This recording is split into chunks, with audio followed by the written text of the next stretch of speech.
I'm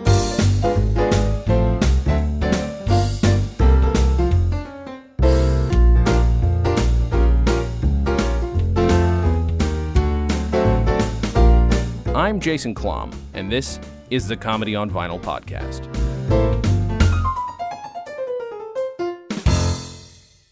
On Vinyl podcast, I'm your host, Jason Klom.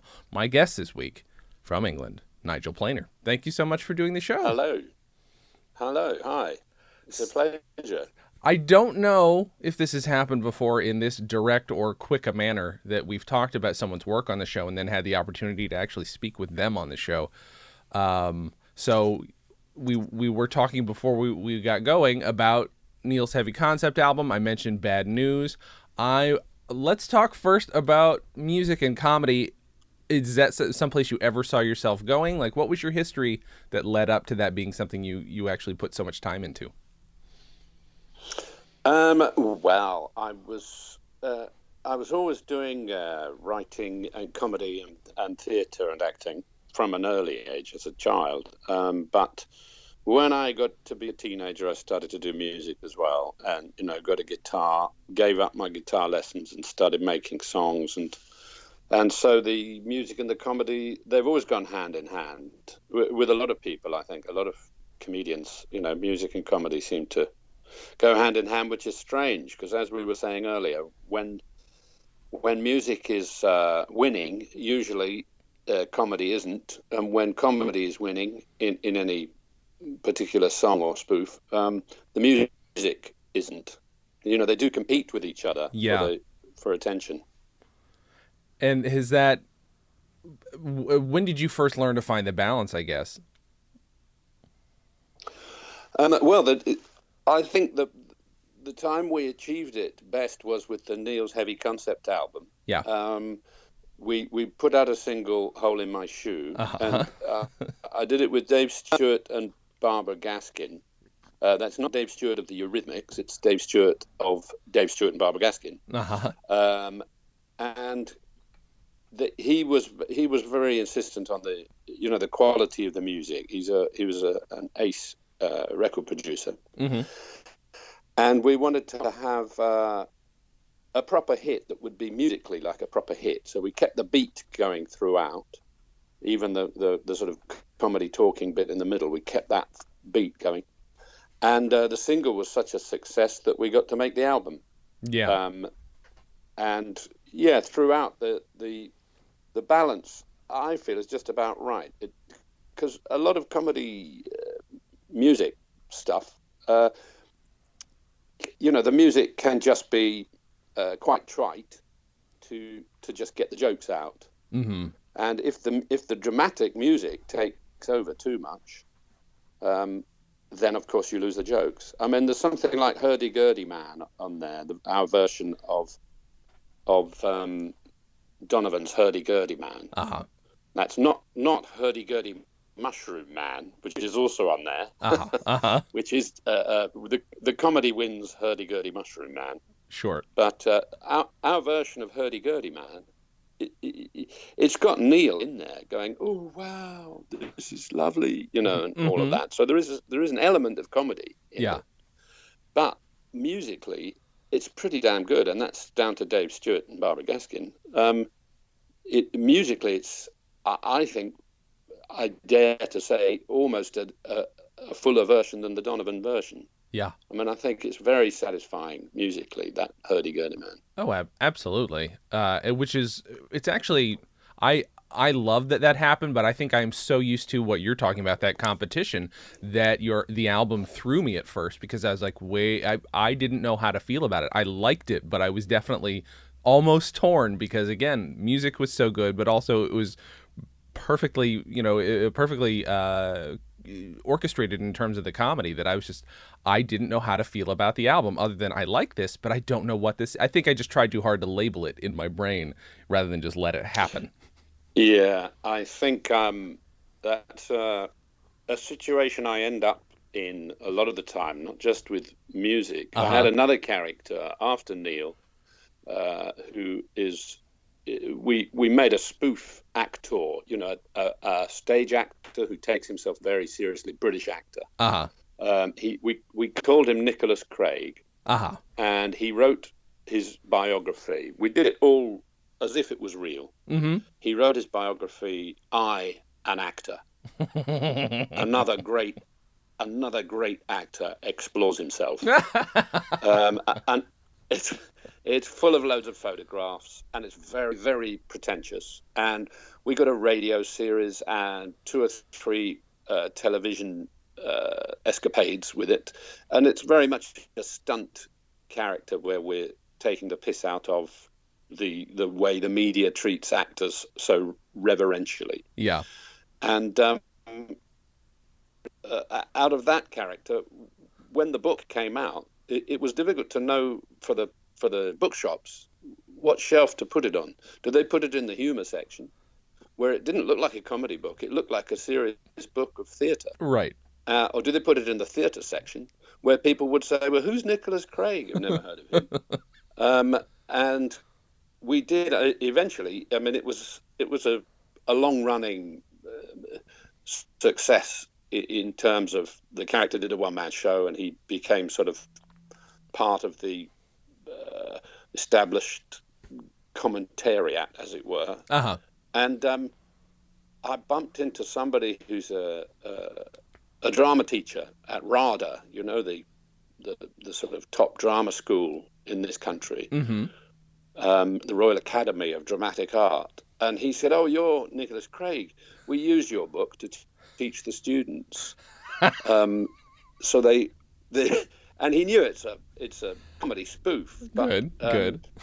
There's more fun and more truth in it than in many of the actor manuals, in the actor books. Oh my God, that's wonderful. And so it's a thin line between where do you label things. Yeah. I get frustrated when things are labeled just under comedy, because there's an expectation then that it will be some kind of two-dimensional, that it won't have anything more than just the next joke. Yes, right. And shows and books and TV shows and things that just have that little bit more than that are really where I'd like to exist. You have to do it just right. Where I'm happiest. You have to do it just right, where you have to be so dry. You have to be dry enough to be believable, but also you hope that your audience is savvy enough that, oh, that was a joke. That was clearly not a real thing. It's a hard balance. Exactly.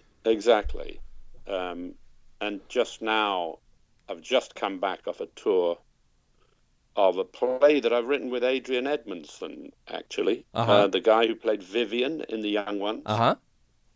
We got back together after all these years, and we wrote a play called Vulcan 7. Uh-huh. It's about 2 bitter old actors in a Winnebago, in a trailer on the side of a volcano in Iceland. And they're filming the 7th film in the series of Vulcan films, which is like we've imagined, like the Marvel films or something like that. Okay. One of them has to wear prosthetics. The other one plays Vulcan's butler. And they're stuck there. The volcano erupts, and they're stuck there in the trailer. They hate each other. They went to college together. They still hate each other after all these years. There's one other character, which is the runner, Leela, who may or may not be one of their daughters. And this is what the play starts to unfold.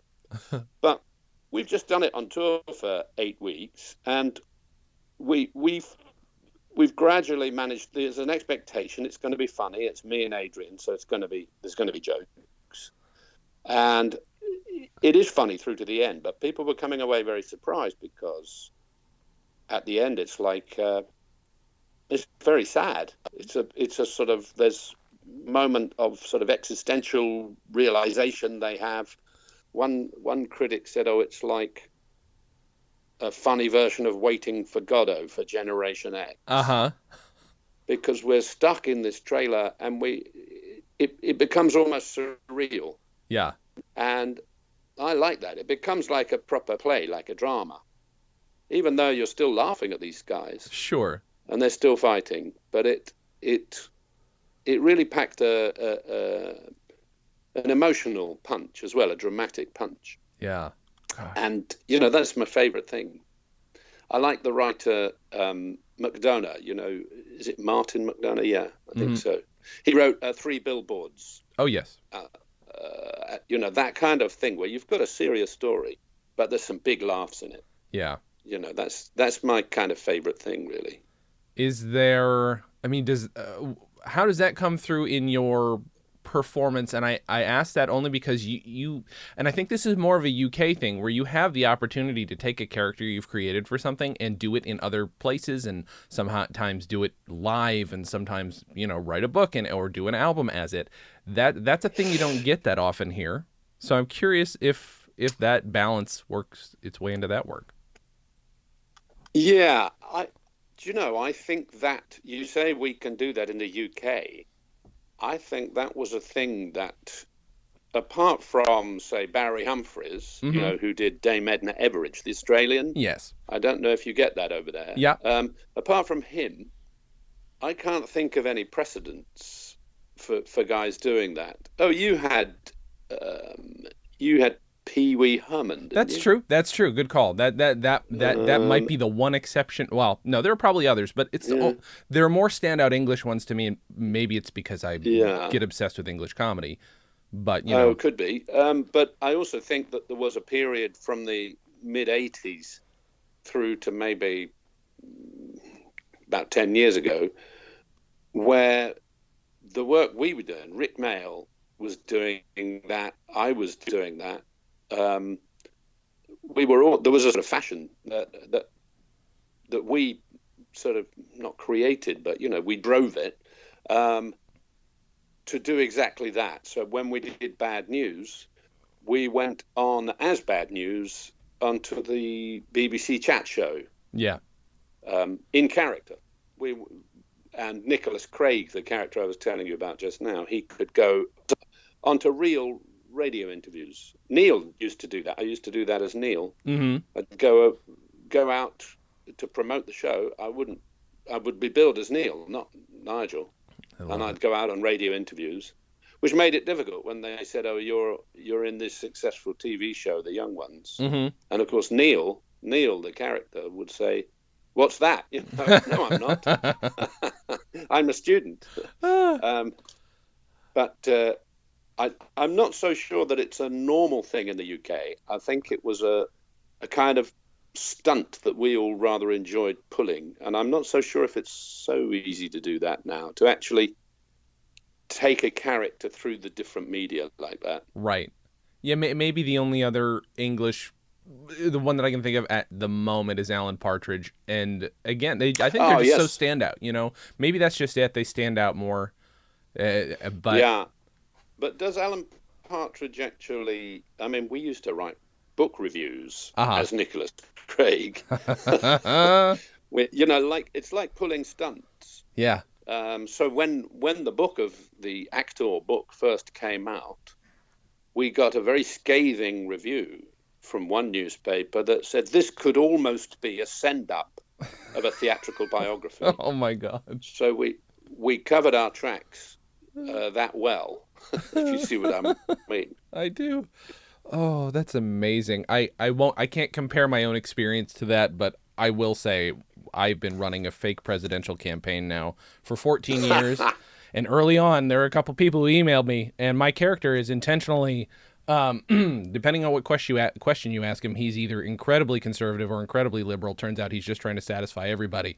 And I had people write me and Yeah. say, well, what's your position on this issue? I can't quite get a beat on it. And I had to write back and just be like, I couldn't keep up the facade for that long. And I had to say, no, this is a joke. Please don't take me seriously. I don't want to be assassinated eventually. So please don't think that I'm real. Yeah. Yeah. Well, So it's, or get elected. yeah, right. That would be. It couldn't be much worse than it is now, though, to be fair.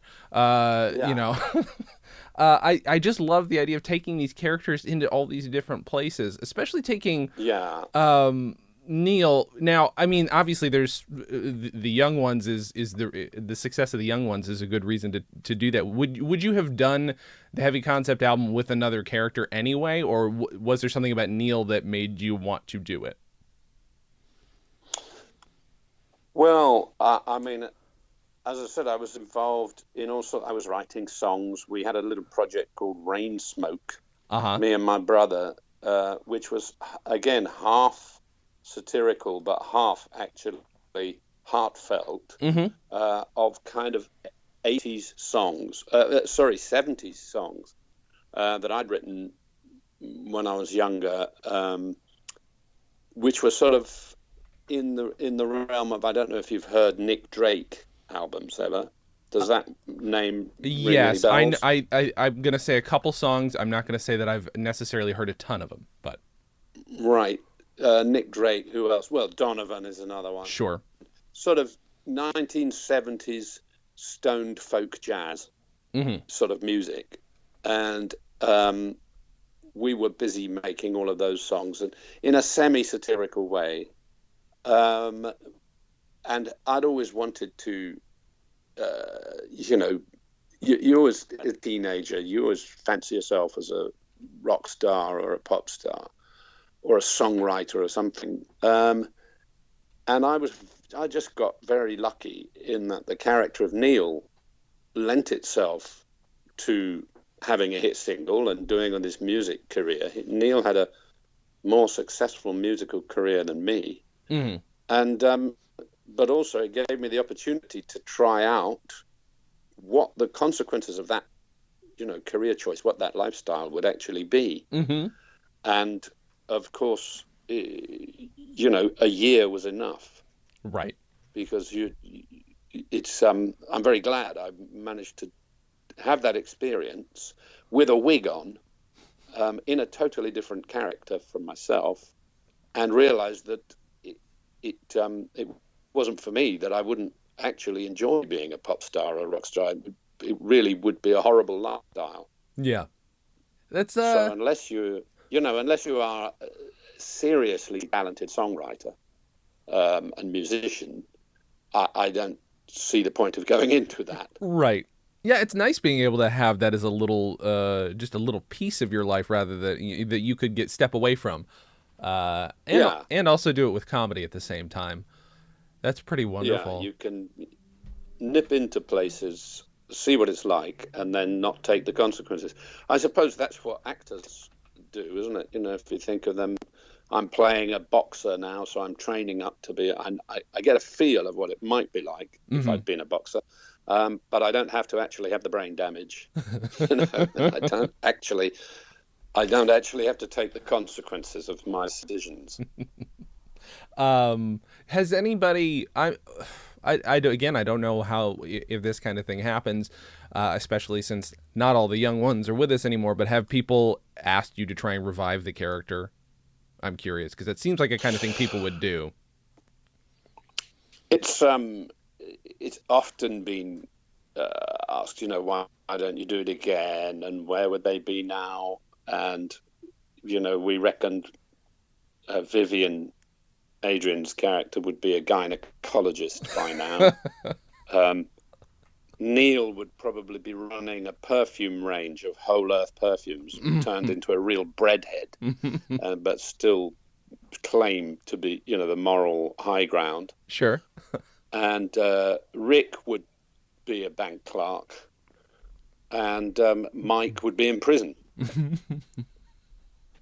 But no, it was never really a serious idea to get. I mean, I think it would look a bit sad, and I think the general feeling was move forwards, onwards, upwards. Uh-huh. So, I mean, there are elements, for instance, in the play I've just done with Adrian. Obviously, when the two of us are on stage, there's elements where the timing is the same. You can recognize, and we're playing older actors, but we're just not playing Neil and Vivian. We're playing Hugh and Gary, and they've got different backgrounds. They're different. It's more interesting to do that. Certainly. Let's talk. Let's dig a little bit back in terms of the comedy you grew up with, because some of the things you listed when we talked before the show were pretty interesting. Some things that have come up that I'm actually annoyed we've never talked about before, like as an entire episode. So we've never really covered yet an entire episode of Peter Sellers or an entire episode of Derek and Clive. So what are the comedy albums you grew up with, and where did you get them? Were they your parents? Did you get them yourself? Um, my parents, we used to listen to a program, not listen to, but it was on television called That Was the Week That Was, Uh-huh. which had David Frost and a whole bunch of the comedians who had started out with Peter Cook, forming the Establishment Club. Mm-hmm. It was the satire, what was known as the satire boom.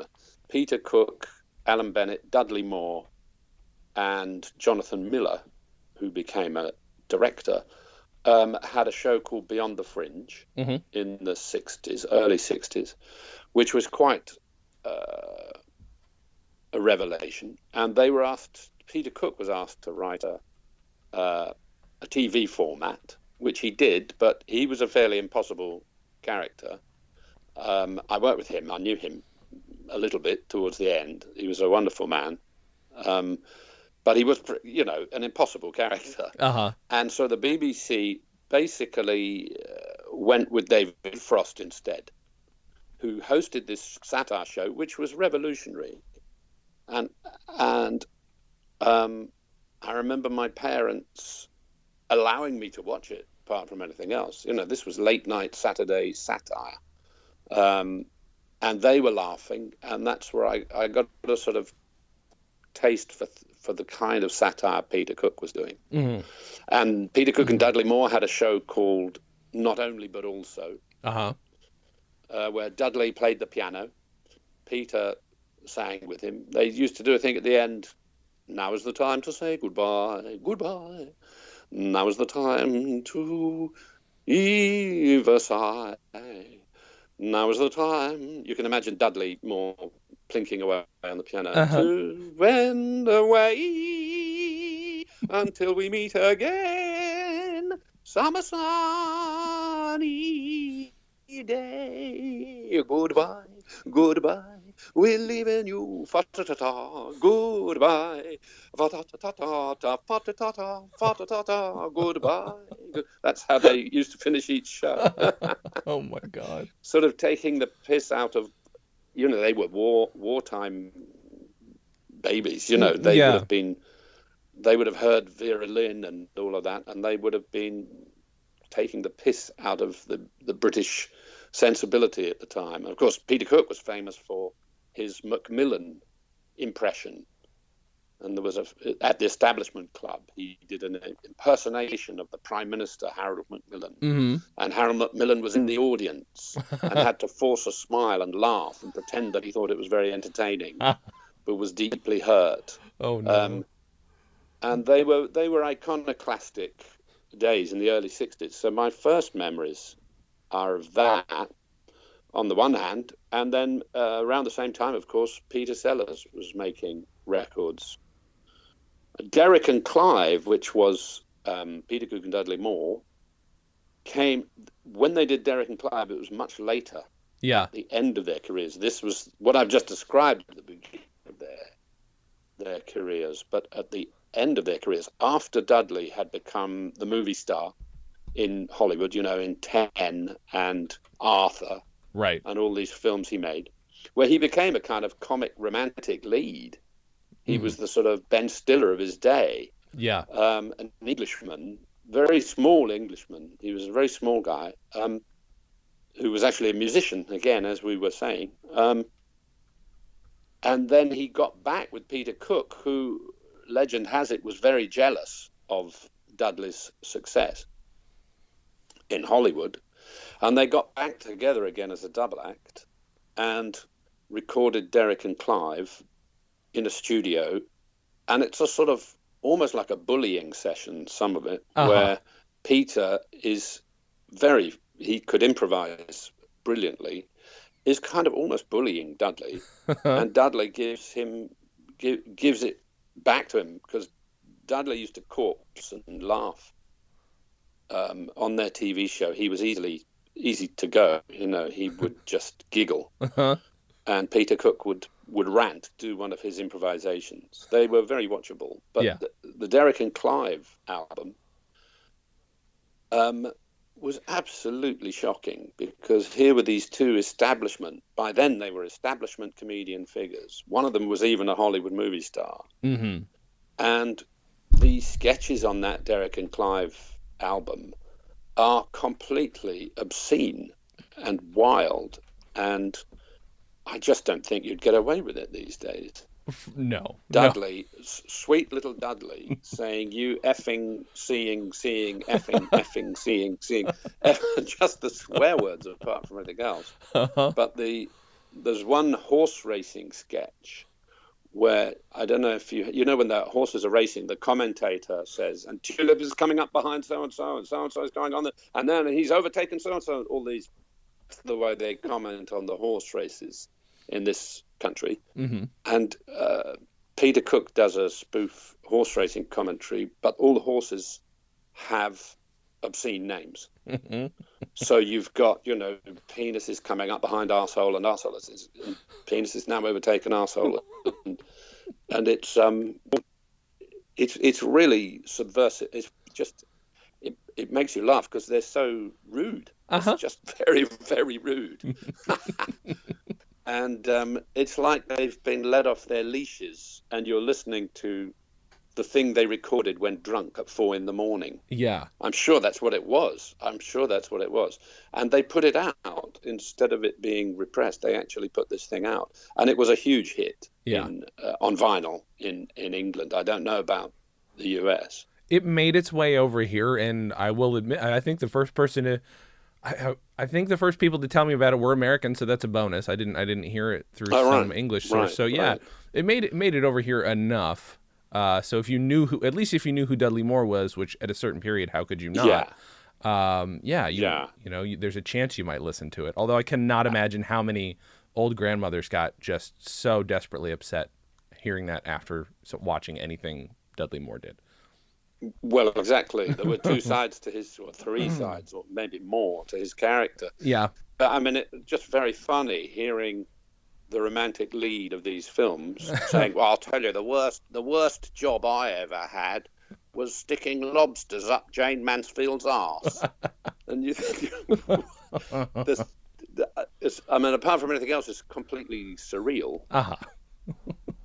But also completely unacceptable. I mean, what the politicians and people nowadays would say, this is unacceptable. You know what I mean? You cannot talk like that. And there's an excitement about the naughtiness of it. You know what I mean? How naughty it is to do that. It's strange to me that the way that duality kind of works, you've got one man who career-wise is on top of the world, another man who would love to be, and they both kind of have nothing to lose, but in two totally different ways. You know, Dudley Moore is just rich as a king, so it doesn't matter what happens. And then, Peter Cook is like, well, fuck it, I'll just do what I can here and sit here and insult my best friend. That's kind of it, yeah. Oh, I love it so much. He even on a later one, I don't know if you've seen it, but they had the cameras on it, and Peter set up a spoof police bust of the studio.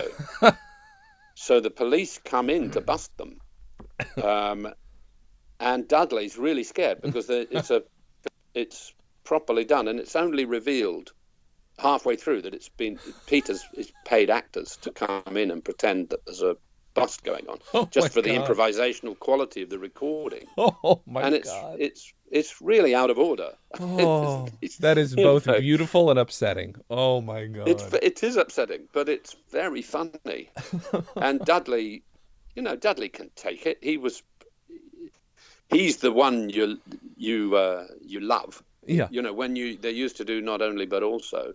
Peter Cook is extemporizing in a very sort of almost cruel way. He's very, very sharp and intellectual. And Dudley's just sitting there giggling or pulling silly faces. And if it's a competition, Dudley wins because he's, you just love him. Yeah. The audience just, immediately love him. I don't know what it is. Yeah, I'm not sure. I mean, he's He's tiny. He's pretty. He's got a very elfish looking. He's a very handsome man. Yeah, And that yeah, that insane laugh doesn't hurt, I guess. It must have been a perfect combination over here. yeah, Worldwide, yeah, but it was a perfect combination somehow. yeah. Oh, that's very And funny. he also had that quality, um, difficult to define, which you see in double acts. Mm-hmm. Thinking of if you think of Stan Laurel and Ollie Hardy, just to go back to basics, really. There's a thing where one of them seems to be slightly more spiritually in touch with the eternal, Uh-huh. and might have a moment of wonder at something, or have a slight connection to something outside their little world, Yeah. and I mean, actually, with Stan and Ollie, it'd be difficult to know which one of them it was. Mm-hmm. But there's the actor Jim Broadbent, Uh-huh. used to be in a comedy double act originally. He I was did in a not know comedy that. double act with Patrick Barlow, and Patrick Barlow, who was the bossy one, always saying, "We're going to do this, we're going to do that," and Jim would play the guy going, "Oh, really?" The slightly slower guy, and Patrick would go off and say, "I'm going off now. I'm going to leave you there on stage. So whatever you do, please don't touch the chair," or whatever. That sort of routine. Yeah. So he goes off, and Jim is left there, and a ballerina comes on. She's about 80. And she comes on and starts to do a thing for no reason, out of nowhere. It's a sort of magic moment that he's conjured up an 80-year-old ballerina out of his imagination. And Jim, the great big clumsy fellow, does a pas de deux with her as if he was Nureyev. And it's hilarious. And then the moment Patrick comes back in again to say, "What have you been up to?" the ballerina's disappeared. So it's a flight of fancy. Yeah. But for that moment, you're laughing at Jim for being clumsy and thinking he can be a dancer. But there's also a moment of wonder. There's a moment of awe. It's beautiful to see Jim Broadbent, big clumping fellow, dancing with an 80-year-old ballerina and taking it seriously, committing to it. Yeah. And it's a beautiful moment. And so the word that I'm looking for that I can't find is, and Dudley had that quality of sort of wonder. Yeah. Which is what people love when they see it, when they recognize that. Yeah. Oh, that's perfect. I do you know, do videos exist of their double act now? Because I really, really, really want to see that. There probably are. I'll tell you what they were called. Uh-huh. They were called the National Theatre of Brent. Okay. Which is, and they used to do shows like The Bible, or they did The Messiah. They did The Bible. They did the Roman Empire. They did, massive subjects with just the two of them. Wow. And the occasional 80-year-old a ballerina or something. But it was they pretended to be a theatre company of two who were going to put on the whole of Camelot. The thing is, Jim was only in it for the first couple of 2-3 years, and then he went on to his great acting career. Sure. And his role in the double act was then taken over. So by the time they got to be probably filming it, it might be this other guy, whose name escapes me. I can't remember his name. And Patrick carried on doing this National Theatre of Brent for years. That's amazing. But the early stuff with Jim was that kind of, proper double act stuff. One of them's bossy and trying to get everything right, and the other one is dreamy and, a bit slower, but has a sort of connection to the imagination. Yeah. I've never heard anybody quite lay it down in that way, and I like that, and that's going to be the way I look at double acts now. I think I love Well, that. they're not all like that, but No, but yeah. it's a nice, it's a different way to look at it than I think, not that I necessarily look at them all this way, but it's like, oh, who's the skinny one and who's the fat one? There's a lot of, Yeah, it's that's a exactly. little more complicated than that, and I like having that perspective. I want to talk a bit about Peter Sellers because, a lot of people have said, I'd like to talk about Peter Sellers on your show, and it just has not come to fruition. So I think we should go over it a little bit. I'm curious, like, did you grow up on the Goons at all? I mean, would it have been Goons repeats at this point? I'm curious. Yeah, I was just the Goons on radio. I do remember hearing them. Mm-hmm. Again, my mum and dad would have had them on the radio. I do remember that, but I was a bit. It was probably the last series or the revival of it when it was on the radio, and because of the tradition, it had trad jazz band playing in it, and a lot of the puns and the jokes I didn't understand. Sure. So it's a little bit early for me. But then they did something called the Telegoons, where they had some puppets, rather like Muppet puppets. And they did the same characters with the voices of the Goons, but as a TV puppet show. And I remember enjoying that. Oh, my God. I used to go round to my mates to see that at sort of Saturday tea time. And I would have been 10. 12, so 53, 63, 60. That was on television by about 64. Okay. 1964.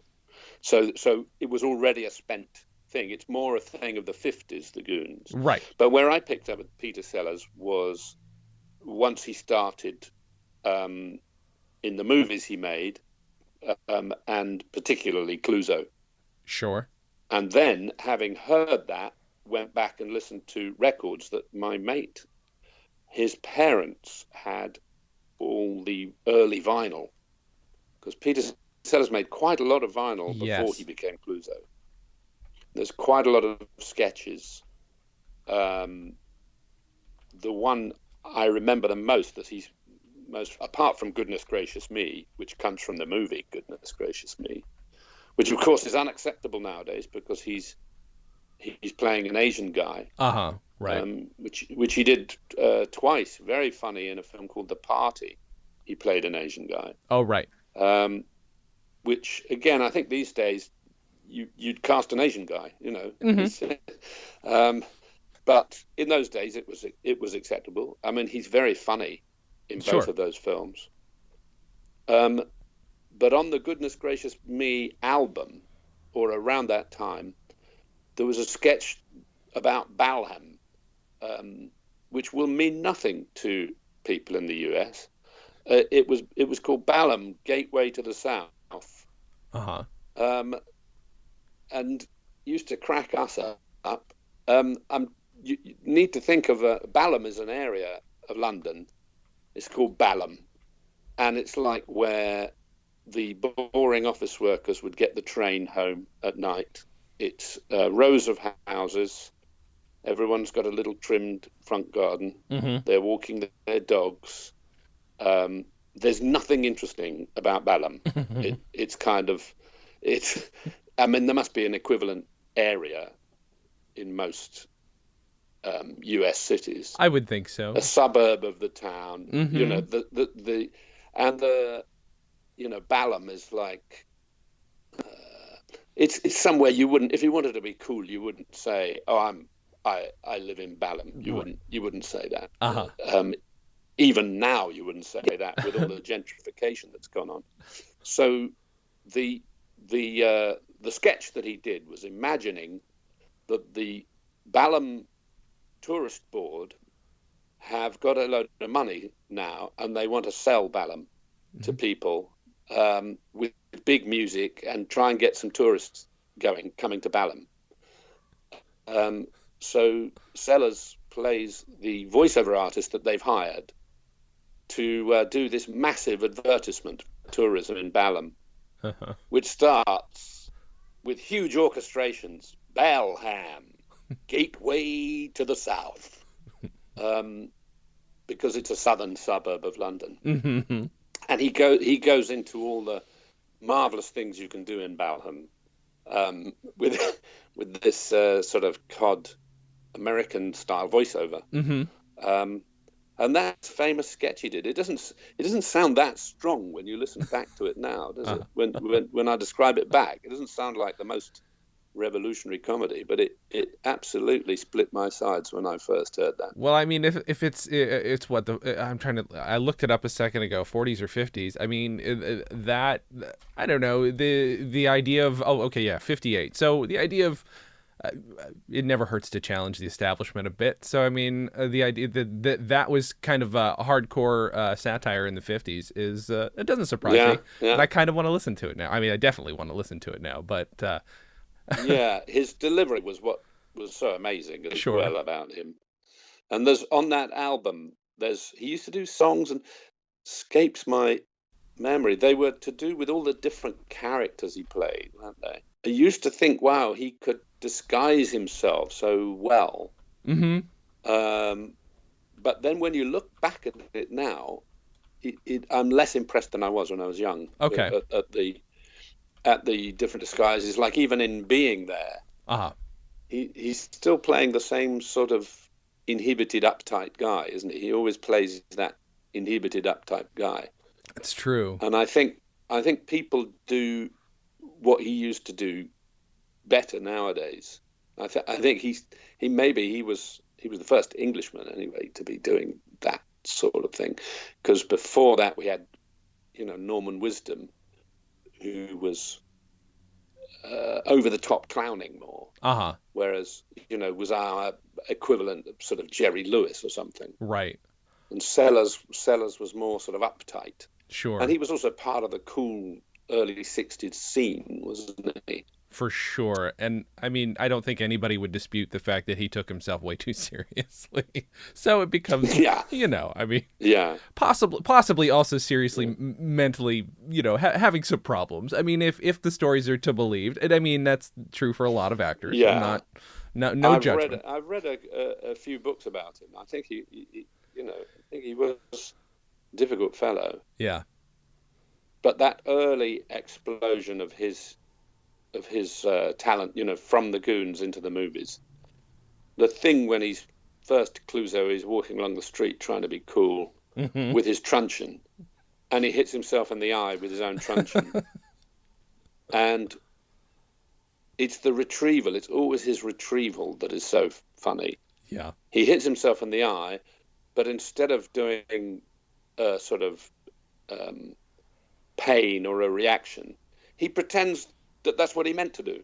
Yeah. And that's what's funny. It's like when he gets out of the car draws up to the big hotel when he's going to do his investigations as Clouseau. And he gets out the door, but he gets out the wrong side where the fountain is and falls straight into the fountain. But instead of going, oh my God, I'm wet like Oliver Hardy would, and go, wah, wah, wah, do you know what I mean? He doesn't do that. He stands up as if to say, yeah, that's what detectives are meant to do. They're meant to get out of there. I'm perfectly okay. Don't worry about me. And that's funny. He walks out the door.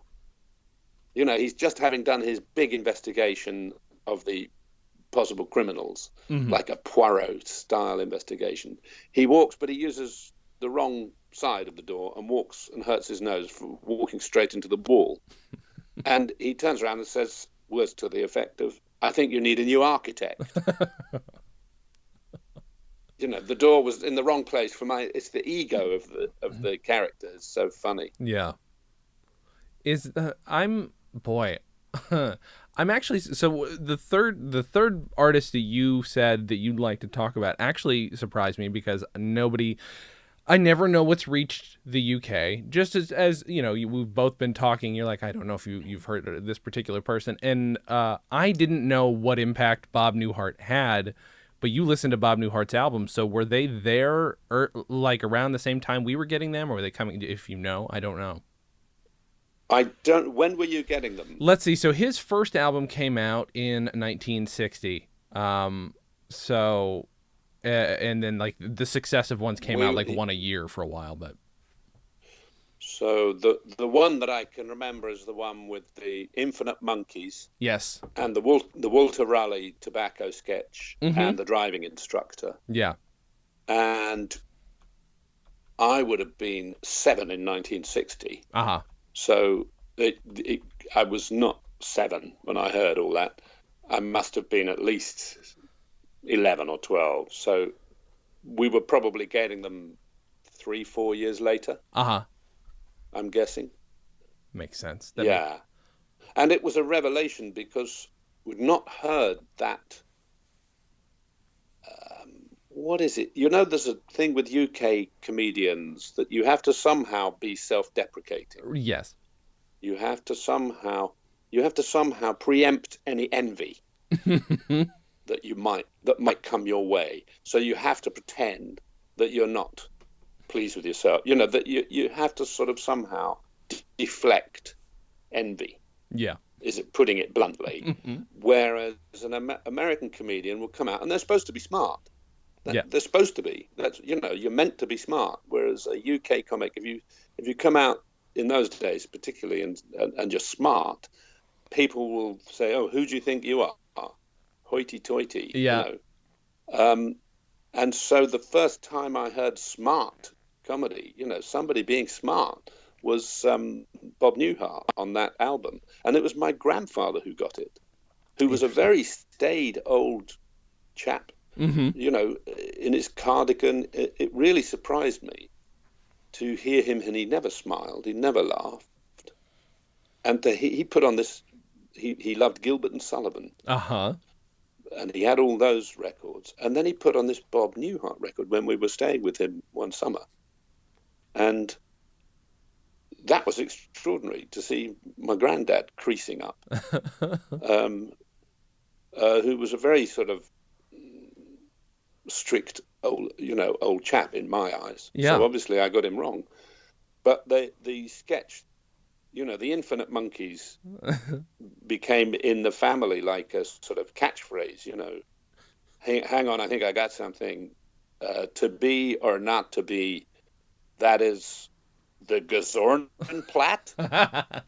And, that word Gesornenplatt has sort of stuck with me ever since. Everybody who's heard that, people know what you're talking about if you say, "Oh, Gesornenplatt." Uh-huh.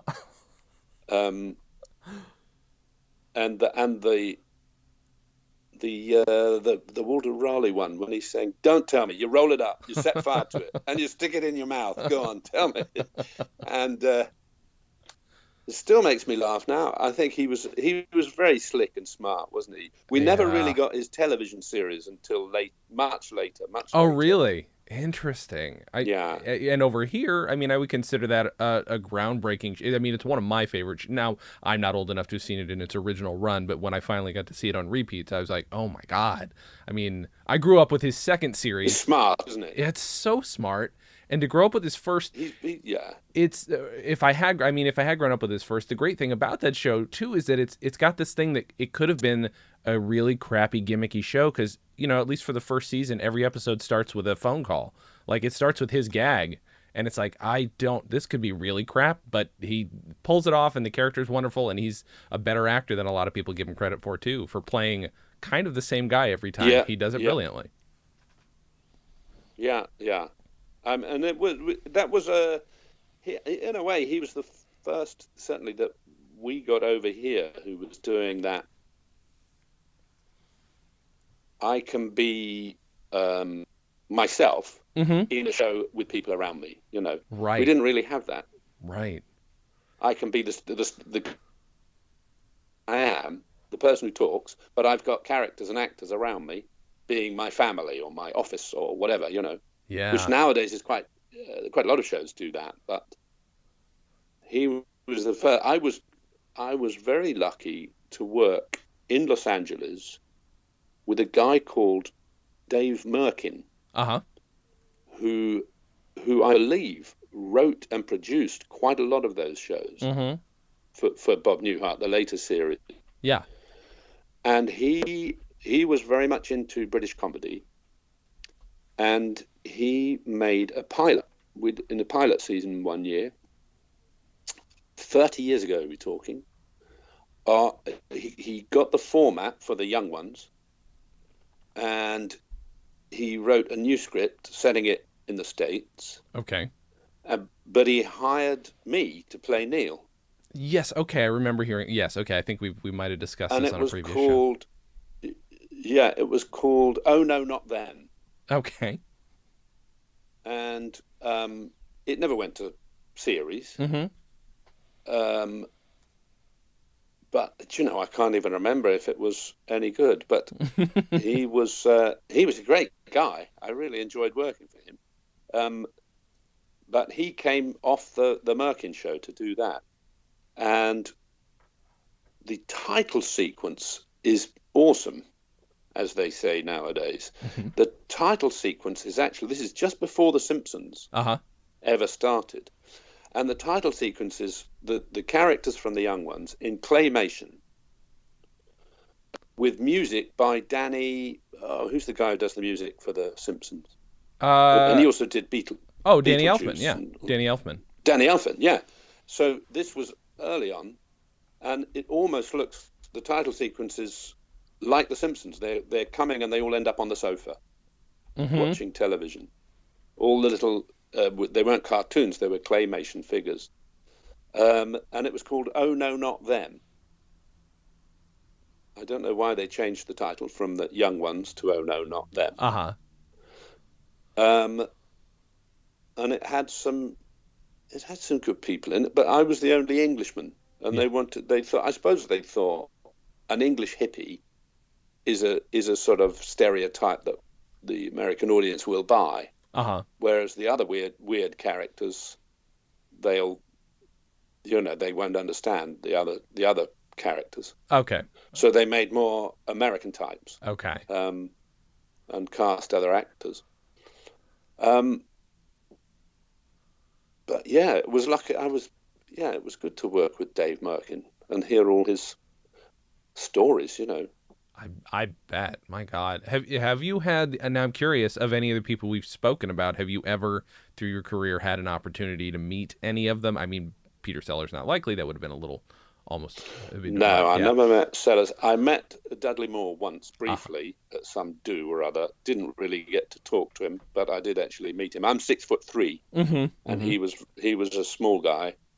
But I did know, as I say, I knew Peter Cook reasonably well, not very well, but I met him on several occasions, and there was a period of 2 weeks, no, a month, when we were working together on a film, staying on location hotels together, on a film called Yellowbeard, which was a sort of sub Monty Python film by Graham Chapman and Bernard, forgotten his last name, Bernard somebody. Peter Cook was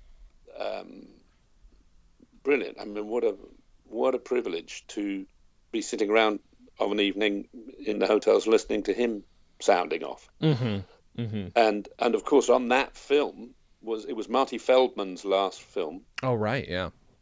He was with us in Mexico, and Peter Boyle was on it, and Cheech and Chong. It's amazing. Although I didn't get to meet them there, but they're in the film. Graham Chapman, and of course I was sharing my caravan trailer with Eric Idle. Because I was playing his assistant. Amazing. I can't think of any other. I'm sure there were loads of. Oh, John Cleese was on it. I know John reasonably well. I've sort of worked for most of the Pythons. I know all of the Pythons, actually. Yeah. We at one point we shared an office with them when we were the comic strip for a very brief period of time. They let us use their upstairs attic room in Soho when we were first starting out as the comic strip. Yeah. I'm now doing the math though. You would have been, how much Python were you watching growing up? Because that seems like perfect timing. Oh yeah, absolutely. That was exactly my generation. They're about I don't know, how old are they now? They're probably about 10 years older than me. Right. So it would have been perfect. Yes, Yeah. exactly. That's I was sort of 15 onwards. I was yeah. watching Python. Oh, that's good. Were you listening to the albums? Yes, it was, and reading the books. They were pretty much a craze. Yeah. I always ask because I have an unpopular opinion that I happen to like the albums more than I do the show. I love the show. I'm passionately in love with the show, but I tend to like the albums more for some reason. And I'm always curious to talk to people about the albums if they have a.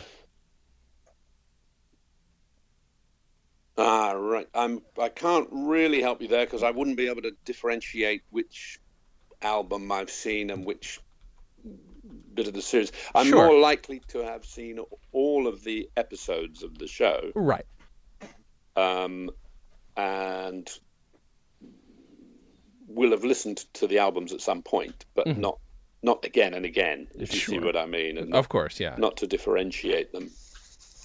Did you really quick back to Bob Newhart? So did you only hear that when you went to visit your grandfather, or did you end up having it in the house? No, we ended up having it in the house. It became really popular with me and my brothers, my younger brother, more than my older brother, which means, yes, it must have been when my older brother went to college, so 18. So, yeah, I would have been 13. Mm-hmm. Yeah, and my younger brother, we had the album. I can remember it. I can remember the cover. It's a sort of orange, small photograph of him grinning out, sitting in the studio. Mm-hmm. Yeah. My goodness.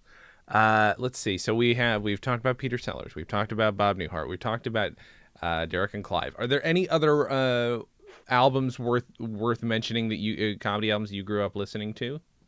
Well, yeah. When you consider one to be grown up, you said that I grew up listening to. I mean, in my 20s, if you take it forward now to my early 20s, mid 20s, I was listening. I've given all my vinyl away now. I wish I hadn't. But I had a Lenny Bruce album and I had a double Woody Allen album. So by my mid-20s, just when we were starting the London Comedy Store and the comic strip clubs, I was listening to stand-up comedy by then. Yeah. Although I wasn't a stand-up comic so much as a character comedian and in a double act with Peter Richardson. But nevertheless, that was the rage then when we started the Comedy Store. There was a sudden rage for people to go into stand-up comedy, which hadn't existed so much before. It had in northern clubs a certain type.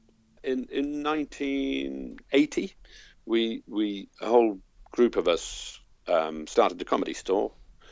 Myself and Peter Richardson, who went on to become the producer of the comic strips series and club, we started the Comedy Store up. And so there was a craze for stand-up comedy. So I would have been listening to Lenny Bruce and listening to Woody Allen. Our club, Comedy Store, was meant to be non-sexist, non-racist comedy because so much of what was on television at the time in England was either racist or sexist. Yeah.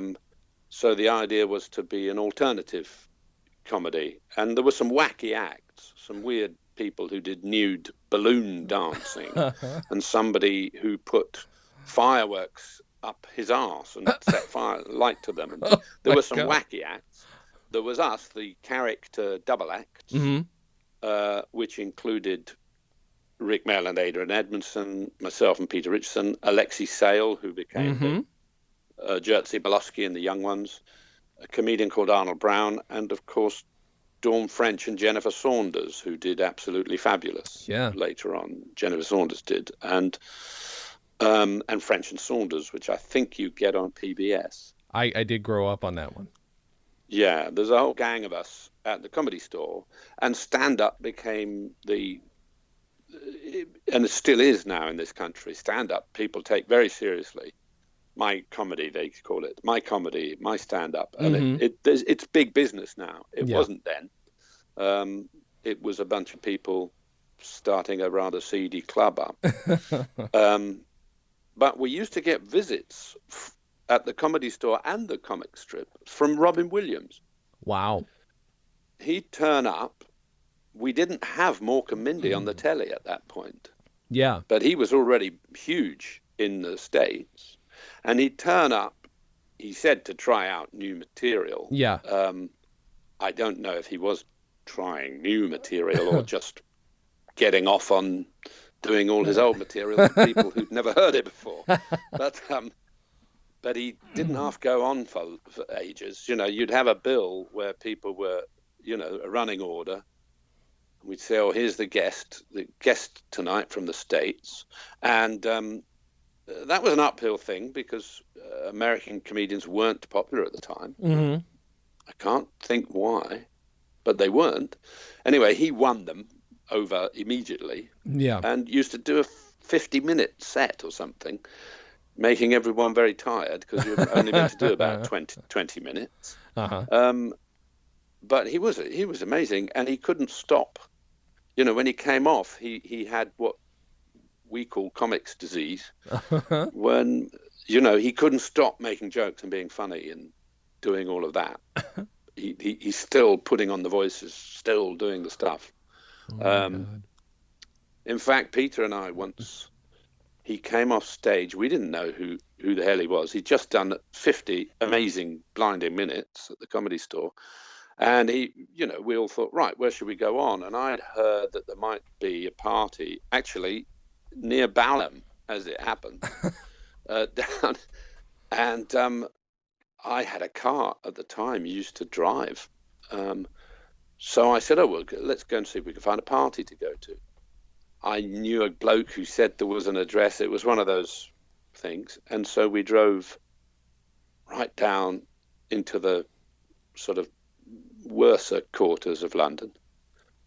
And we're now talking, you know, 2 or 3 in the morning.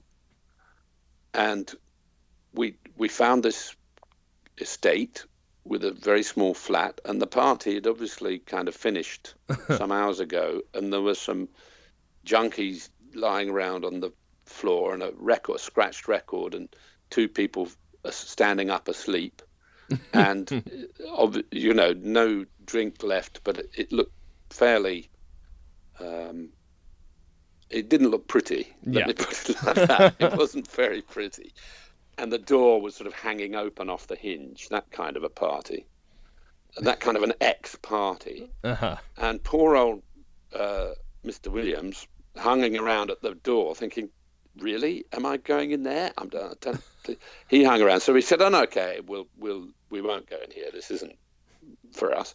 I'll drive you back to your hotel. Where are you staying? He said, oh, it's up in the centre of London. So we drove back up into the centre. And we got closer and closer, and where are you? What, you mean right up on? He couldn't remember the name of the street or the hotel or whatever. And I'm saying, what? Oh, you mean Park Lane, by Hyde Park Corner, right? Oh, so it's going to be quite a big hotel you're staying, because we just thought he was another stand-up comedian like us. And then he said, oh no, here it is. That's it. Turn right here. Oh, what? You're staying at the Inn on the Park? Right. Okay.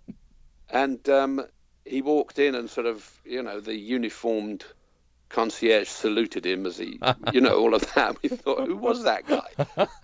And we only found out the next day that we'd just taken poor Robin Williams to a dive, you know. That's amazing. I mean, there are some comics for whom getting taken to a dive, being that famous, would be the perfect moment. But seems like he needed an audience at all times. So I guess that's the only. I think so. It wasn't that kind of a dive. It was a no hope. You know, half a horsepower.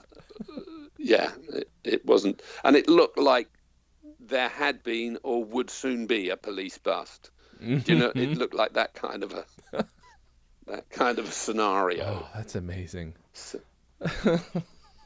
Well, here's normally at the end of an episode I will say why listen to this album, but we listen to a variety of we talked about a variety of different albums. We don't need to necessarily recommend one, and we have thoroughly recommended in the past Bad News and Neil's Heavy Concept album, so I can at least personally attest. Thank you for that. People need to listen to them both.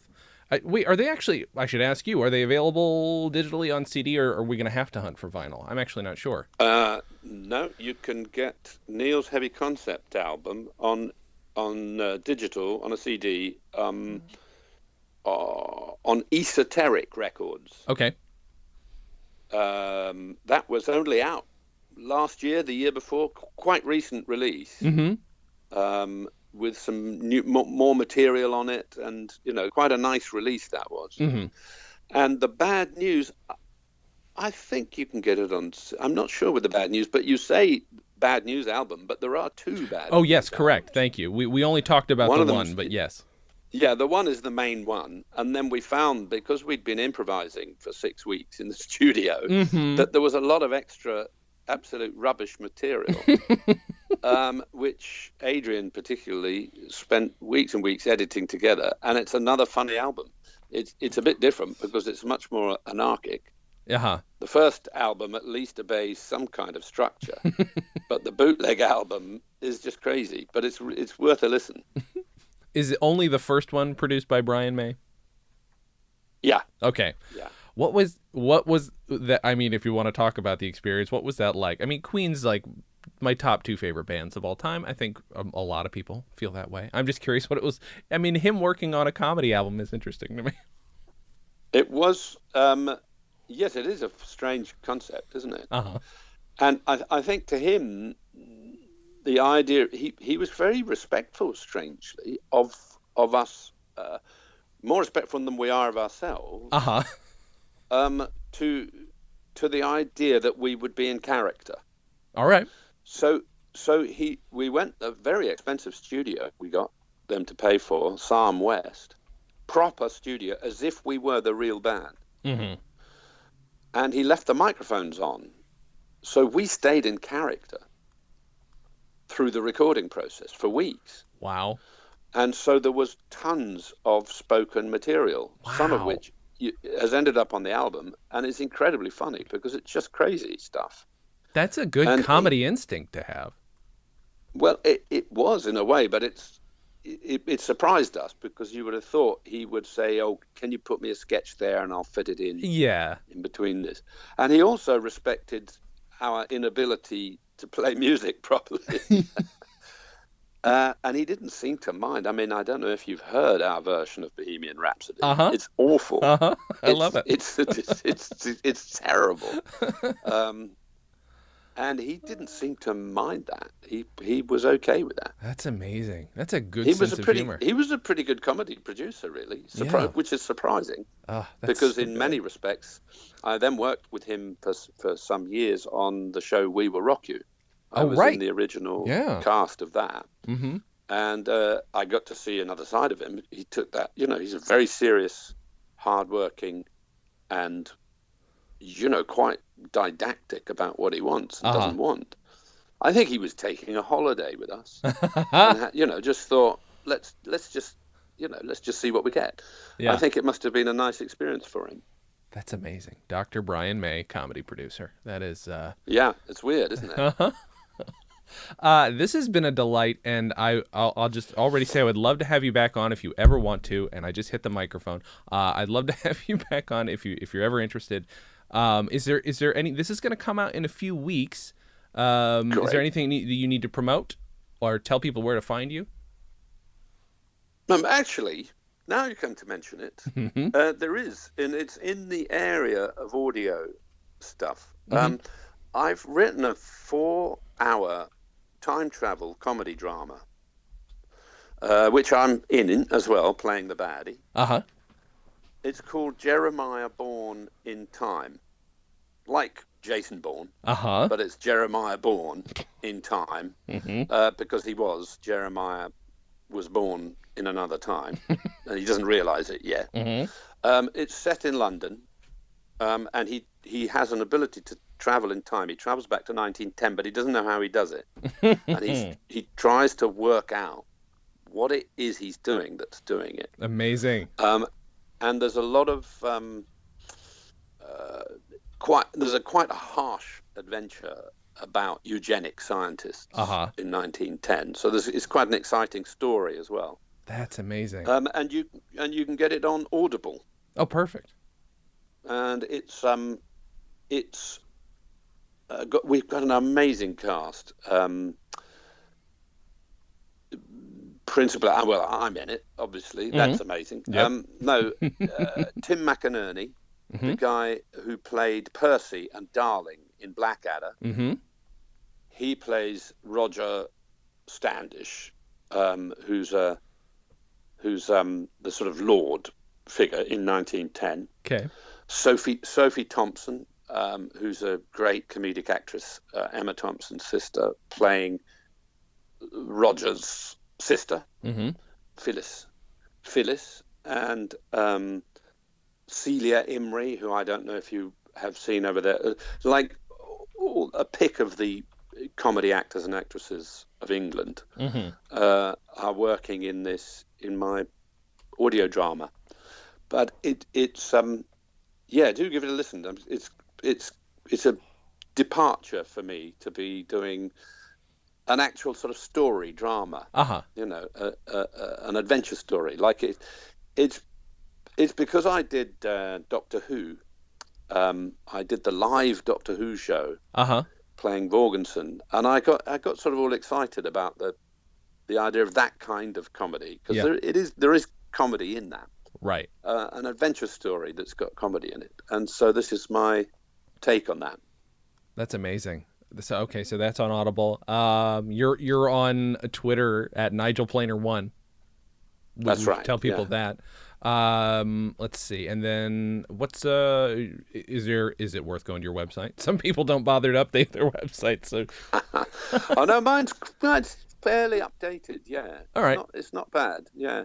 NigelPlaner.co.uk? It is worth going. Yeah, I write a lot of travel pieces. There's lots of travel stuff in there. Wonderful.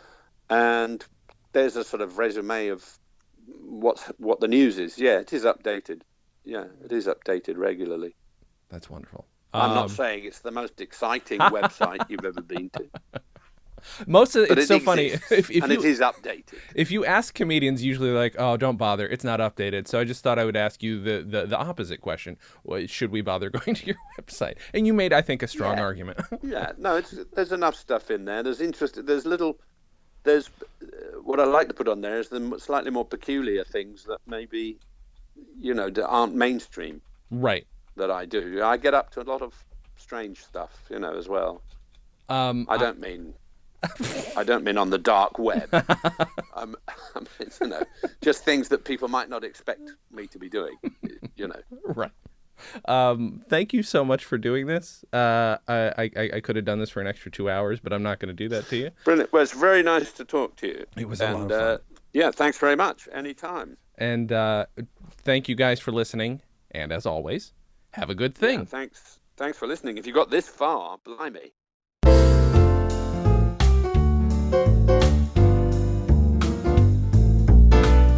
Comedy on Vinyl is a production of StolenDress Entertainment. It is produced by Mike Worden and is hosted and edited by Jason Klom. Our theme song was composed and performed by Richard Levinson. You can email us at podcast@comedyonvinyl.com. You can also send snail mail to StolenDress Entertainment, P.O. Box 805, Burbank, California, 91503. Subscribe to Comedy on Vinyl on Apple Podcasts, Google Podcasts, and anywhere else you can find podcasts. Give us a 5-star rating and write us a review. It helps. You can find us on Facebook, Twitter, and Instagram at Comedy on Vinyl, or find everything in one place at comedyonvinyl.com. A major portion of Comedy on Vinyl has been underwritten by Stand Up Records. Please visit standuprecords.com for all your comedy needs, and tune in to the new Stand Up Records channel available on the Roku, where you can also find select episodes of this podcast. Visit StolenDress.com to listen to our other podcasts, watch videos, and imbibe freely of our multimedia content going back 15 plus years.